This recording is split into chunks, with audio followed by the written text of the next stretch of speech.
Lamar Jackson set a tone for the Baltimore Ravens as training camp approaches. We talk about that, injury updates for Baltimore, and so much more coming up next year on this episode of Locked On Ravens.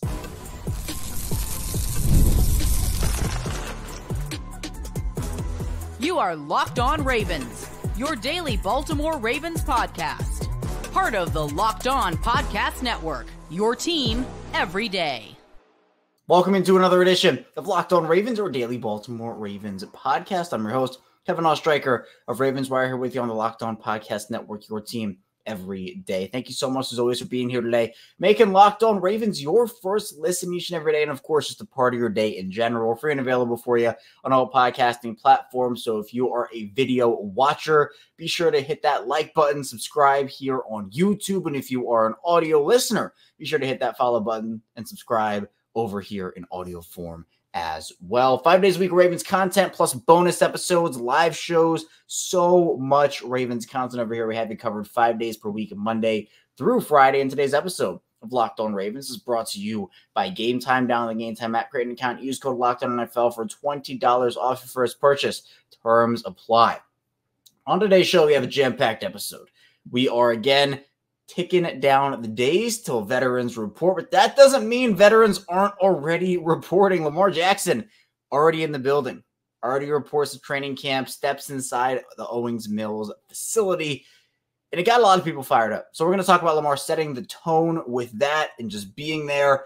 And this team, we can have conversations based off of that in terms of just how bad does this team want it, right? We'll have that conversation in the first part of the show, particularly surrounding Lamar. Then in the second part of the show, the Ravens did provide some injury updates yesterday and some decent ones. We'll talk about those in the second part of the show. Keaton Mitchell, Adisa Isaac, TJ Tampa. And then finally, we'll talk about some general Ravens news, notes, and quotes. If you've been with me for a while on Locked On Ravens, you know we had our news, notes, and quote segments for a while at the beginning when I started this up about 5 years ago. But we'll have that, and then just what to expect from training camp in general. You know, the different phases, how things will work, and what I expect during it in terms of just positional battles and kind of maintenance things. So we'll talk about all that in the final part of the show. Let's get into Lamar, though. Lamar shows up. There's a video the Ravens posted. He walks into the facility. Nothing more, nothing less. You know, it was just a video of him walking in to the facility. But he was there. He was at training camp. We know rookies reported on Saturday, vets report this Saturday, but that doesn't mean that guys can't come in the building, and Lamar did that. And we had kind of talked about this a little bit a couple of weeks ago about who's going to show up, who's going to do it. Not that we're expecting any Raven to like hold out from training camp. They're not in that position. I would be pretty shocked if there was a guy that held out. But who shows up early? We talked about that. I think when we had the conversation on this show, it was about Rashad Bateman, right? Is Bateman, what's the whole deal here? Is he going to show up? But Lamar is setting a tone here. He might be the only vet to report. Maybe that's the case. But I am going to be curious the rest of the week to see if anybody else steps into that building. You know, the Ravens might not be, uber public about this with other guys, right? We might not know and this, that, and the other. But with Lamar, obviously him being there early is a big deal.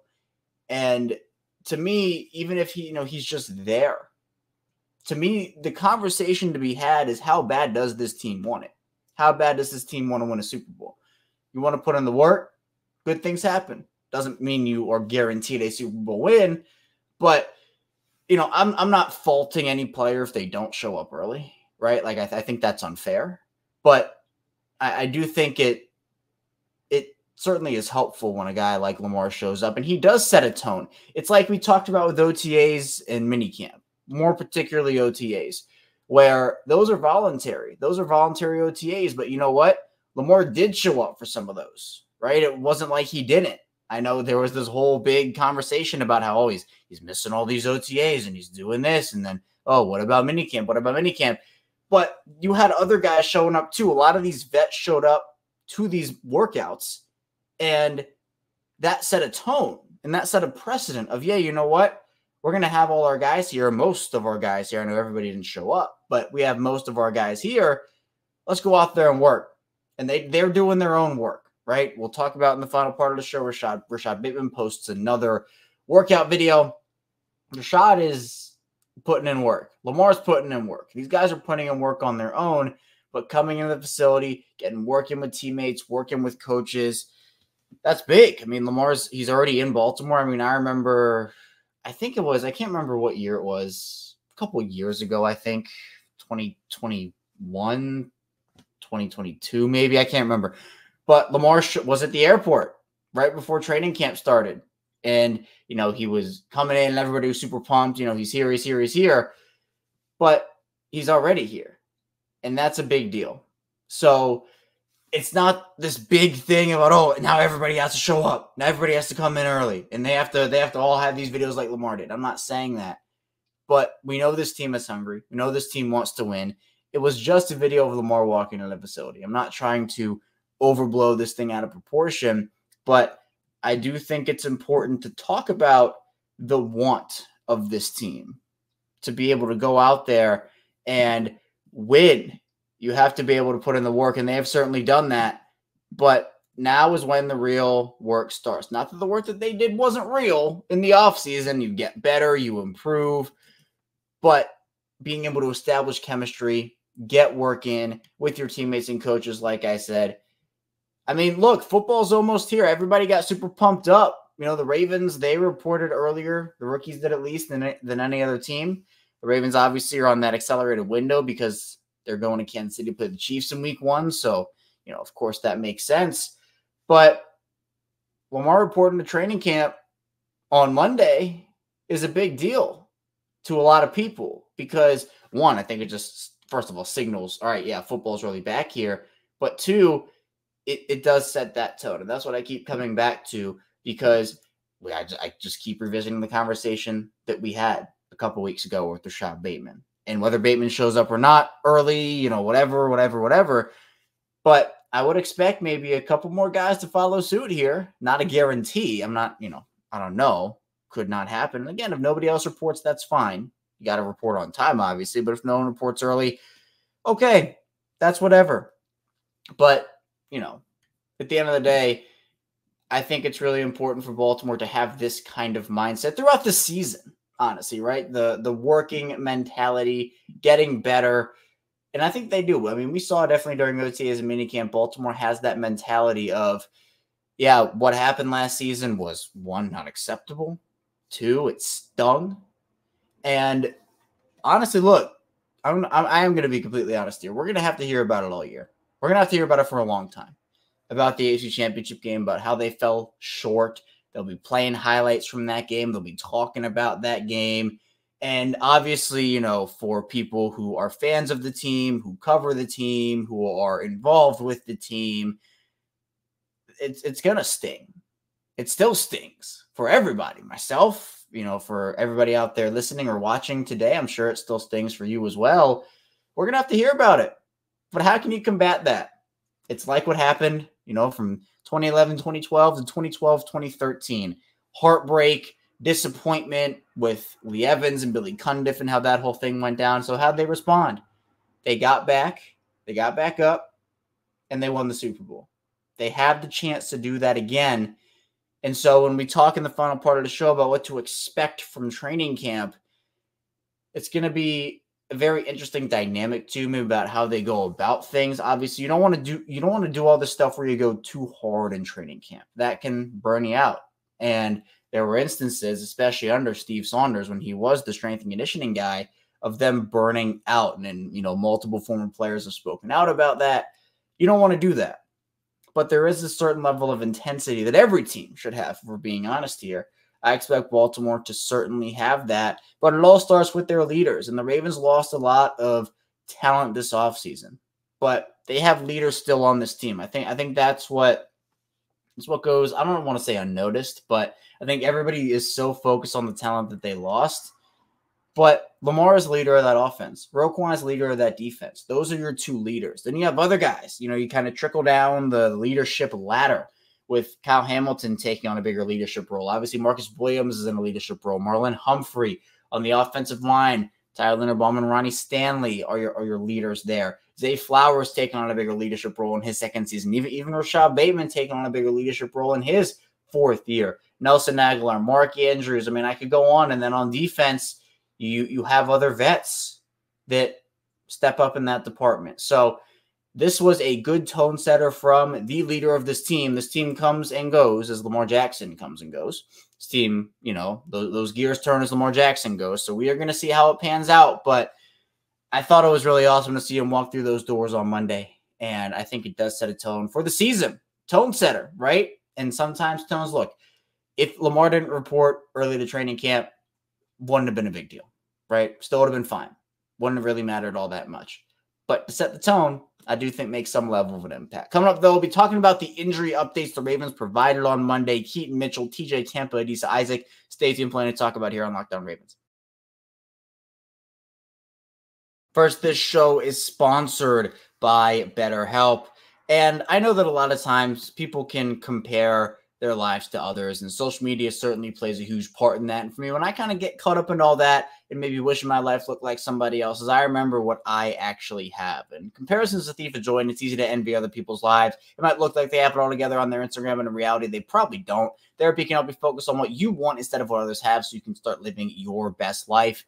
And therapy has so many different benefits, whether it's learning positive coping skills, how to set boundaries, get empowered to become the best version of yourself, and just for those who've experienced major trauma, it's for everyone. If you're thinking of starting therapy, give BetterHelp a try. It's entirely online, designed to be convenient, flexible, and suited to your schedule. All you have to do is fill out a brief questionnaire to get matched with a licensed therapist and switch therapists anytime for no additional charge. Stop comparing and start focusing with BetterHelp. Visit BetterHelp.com/LockedOn to get 10% off your first month. That's BetterHelp, HELP.com/LockedOn.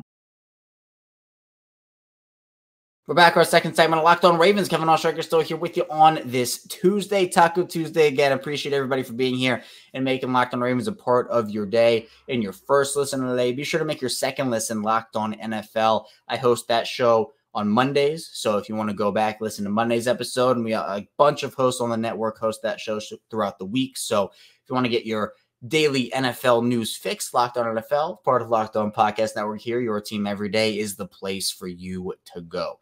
Now, the Ravens, some injury updates. It definitely feels like we are back in football season, getting back into the swing of things. Now, that does come with injury updates, which, again, are not fun. But the Ravens ended up placing Keaton Mitchell on the physically unable to perform list along with TJ Tampa, and then they placed Adisa Isaac on the non-football injury list. Now, this Keaton Mitchell thing is just procedure.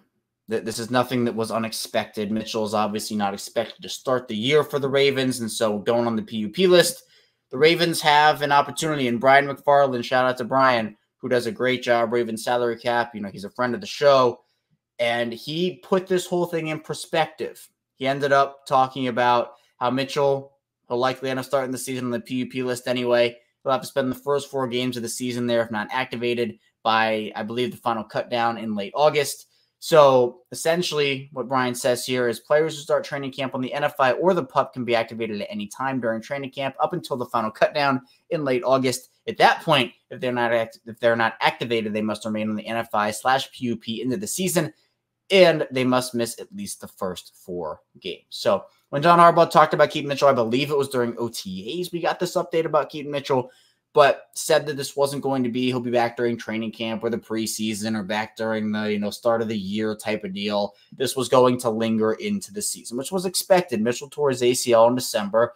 It's a long recovery. I know modern medicine has certainly helped, especially with ACLs in terms of that recovery timeline, where usually it was anywhere from 12 to 15 months, and now it is kind of accelerated to 9 to 12. But still, if you're talking about a 9-month recovery, that's right at like the start-ish of the season, and that's on the short end of things. We've seen guys come back quickly. We've seen guys have to miss multiple seasons with stuff like this. It's different for every single case. We can't predict it, but you also, if you're the Ravens, you don't want to rush him back. We know how important he is to the offense, but you have Derrick Henry, you have Justice Hill, you have Rasheen Ali, who I think was a great pick for them in terms of being able to fill in that role before Keaton comes back. And then when he comes back, you have Henry, Mitchell, and Justice Hill with Ali as kind of your game day inactive. So it's not a shock that Mitchell's on the PUP. I would expect him back sometime in October, November. I mean, and for me, it depends, because there is going to be a ramp up process for him, first of all, just to get him back practicing and on that in his activation window and whatnot. But then in the game, once you get to the actual games, you're going to have to figure out, well, starting them off slow, does he feel good enough to take on more of a workload? But for now, this is honestly what I was expecting. PUP is just where it was always headed here with Mitchell. He was never expected to be back by the start of the season. So we got the official designation, but he'll have to spend at least the first 4 games on the PUP list. I expect him to be on the PUP list and not move. So he'll miss those first 4 games of the year. Now, Adisa Isaac had that lower leg injury. I believe it was a hamstring, if I'm not mistaken, for Adisa Isaac. And I don't know if this NFI stint here is related to that. I know that kind of popped up during rookie minicamp, and he was kind of hobbled during OTAs and minicamp. But I mean, I would assume, again, I don't want to assume. Obviously, it could be something different. But if I had to guess, I would probably say it was that. And we're going to have to see. It seems like he suffered something pretty serious. I mean, if it's still lingering right now, month plus absence, almost essentially 2-month absence at this point.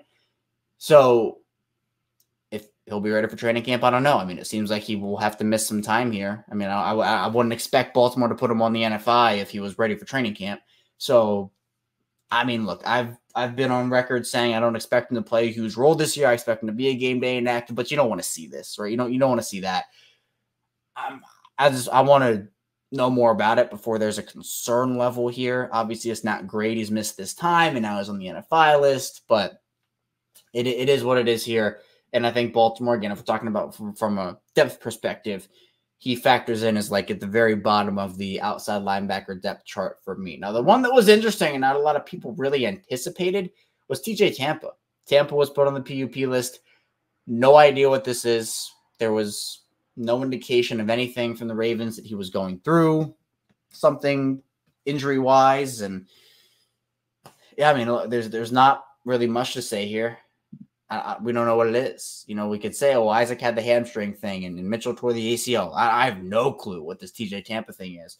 So maybe John Harbaugh will provide an update. Maybe there'll be more information released. But at the time of this recording, there's just not a lot of information about it. So hopefully he's okay. Hopefully it's all good. And, he just has to be on there for a few weeks or whatnot. They can come off. Tampa, he's really important depth to me in the corner room. Obviously, Marlon, Brandon Stevens, and Nate Wiggins, those are your 3 on the outside, at least to start the season. But I think Tampa is very important and very valuable depth for this team to have. Plus, they have guys like Jalen Armour-Davis and Pepe Williams, but those guys have not been able to stay healthy. So those were the 3 injury updates for the Ravens. Again, Keaton Mitchell and TJ Tampa on the PUP list, and then Adisa Isaac on the NFI. We'll see. But how I expect this to play out is, again, Mitchell comes back around October, November. Isaac and Tampa, I just don't know enough to predict anything. I'd feel wrong doing that and saying, oh, yeah, I know exactly what this is. And no, I don't. Not a lot of people do. There's been nothing on Tampa, not a lot on Isaac outside of what we know, which is the hamstring stuff. So, yeah, that really is what it is. But for me, I do think that, the Ravens have had to go through a couple of injury-related things so far this offseason. Obviously, Bo Braid had the ankle thing. There were a couple of, things here and there with just other minor-ish things. But, look, injuries happen during training camp. No team is immune to them. And in my opinion, there's a lot that you can kind of talk about when it comes to, well, how healthy can a team stay in training camp? It is a question. And there is a pretty... there are different levels, I would say, to how injured a team can get in training camp, but teams go through it. It's not just a Ravens thing. Every team has it, but hopefully, and knock on wood, there it is. The Ravens can stay relatively healthy through training camp this season. Coming up in the final part of the show, we will be talking about just what to expect from training camp this season for the Ravens, get into a couple of Ravens news, notes, and quotes. Stay tuned. We got a lot to get to here on the show. First, the show is brought to you by Gametime.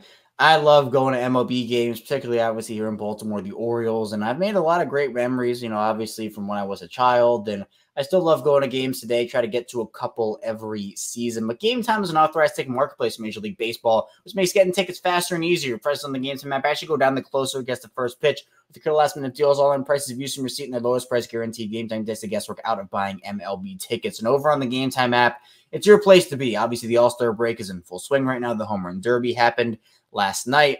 But when the Orioles are back in town, Game Time has deals on those tickets. Plus, for the Ravens football season coming up, Game Time has those as well. And the app has a lot of amazing features. My favorite being last-minute deals. You save up to 60% off buying last-minute tickets for sports, concerts, comedy, theater, and so much more. Plus, the app is just really easy to use in general. It's easy to navigate around. Other features include flash deals, zone deals, all-in pricing, seat views, lowest price guarantee, Game Time ticket coverage, and so much more. Take the guess. We're going to buy MLB tickets with Game Time. Down the Game Time app, create an account. Use code LOCKEDONNFL for $20 off first purchase. Tones by again, create an account. Redeem code LOCKEDONNFL. Spell LOCKEDO on NFL with $20 off. Download Game Time today. Last-minute tickets, lowest price guaranteed. We return here with Locked On Ravens. Kevin Oestreicher, your host, still here with you on this Tuesday. I appreciate everybody again for being here today. Ravens vets report on Saturday. Lamar Jackson, as we talked about, already in the building, so that is one name off the checklist. And again, I'm not expecting anything too crazy with who doesn't report. I expect everybody to be there. We'll have you covered here on Locked On Ravens, talking training camp updates, the latest happenings on all of that. So be sure to subscribe and follow along here, video form and audio form, for all of that. We're 5 days a week. Every week. This is episode 1292 consecutively for me here, dating back to 2019. I've never missed a weekday episode of this show, as we do Monday through Friday. Now, let's talk about what to expect from training camp. Well, actually, first let's talk about some just general Ravens news, notes, and quotes. I talked about Rashad Bateman posting another workout video. Obviously got the people going. He was catching the ball. He was running routes, catching the ball. Obviously, he got a lot of flack for his, people called it the pogo stick drill, which again, he was working on other parts of his game, his athleticism. We talked about that with Kaji Ismail, who knows this stuff in the physical therapy world. And it's a way to continue to maximize and figure out other parts of his game. Receivers work out. It's not always about catching the football 24/7, right? Obviously, it's a big part of it. It's important to train that aspect, but working on athleticism is another part of that. But Bateman's been working hard. And I think for a lot of people, he is one of the biggest X factors on this offense in terms of he just being able to unlock another level and honestly multiple different levels of this Ravens offense. So Bateman posted another workout video. I know, look, there are multiple different contingents of how, certain people feel about the Ravens and Bateman and whether that pairing's ever going to work. He has a lot to prove. I'm not saying he doesn't. I do think if he can stay healthy, he can show something. I'm still a Bateman believer. But at the end of the day, this is a risk that the Ravens are taking by putting this much trust into him. And we've seen the Ravens do this type of thing once before with Bateman. Didn't really work out. But with Zay there, maybe it is a different thing. And hopefully with just more targets. The thing to me, and I know this is kind of getting off on tangent a little bit, but the thing to me with this Ravens offense is they need to be more balanced in general. Not that they shouldn't be a run-first team. They absolutely should. But in my opinion, it doesn't help anybody if we kind of go to this thing where, again, it's like Zay and Mark Andrews getting all these targets and no one else. I mean, these 3-target, 4-target games for Rashad Bateman, yes, Bateman has to prove more in his opportunities. And first of all, he has to stay healthy and stay on the field.